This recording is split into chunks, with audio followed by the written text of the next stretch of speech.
দেশের বিভিন্ন জায়গার আরো কিছু খবর নিয়ে এখন থাকছে একটি ডেস্ক রিপোর্ট।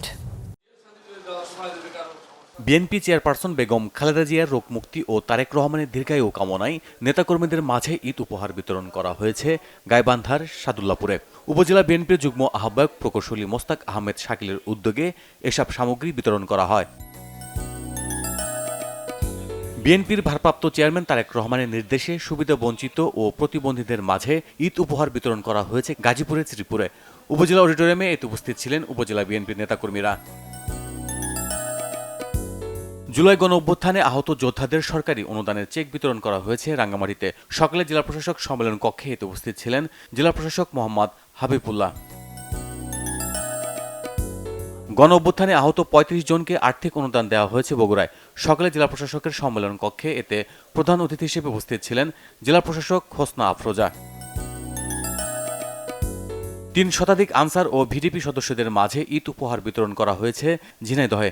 সকালে জেলা আনসার ও গ্রাম প্রতিরক্ষা বাহিনীর কার্যালয়ে মহাপরিচালকের পক্ষ থেকে এসব উপহার বিতরণ করা হয়। উপস্থিত ছিলেন জেলা কমান্ড্যান্ট মিজানুর রহমান সহ অন্যরা।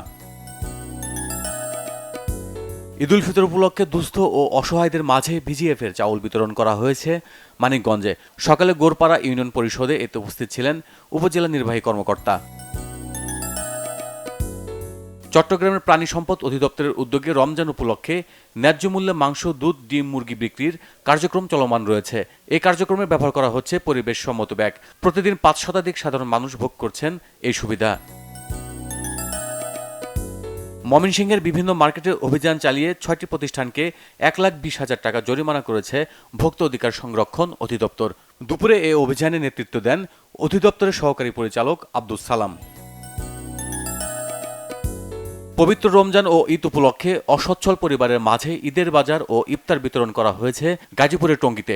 এসএসসি ৯৫ এবং এইচএসসি ৯৭ ফাউন্ডেশনের উদ্যোগে এ সময় উপস্থিত ছিলেন ফাউন্ডেশনের সভাপতি আমিনুল ইসলাম সুজন, প্রতিষ্ঠাতা সদস্য সাখাওয়াত সোহেল, পারভেজ বাবু, আনিসুল মোস্তাক, খালেদ আহমেদ, শিমুল এবং আজীবন সদস্য কামরুজ্জামান জয় ও Shamim Ahmed. Bangla Vision news desk.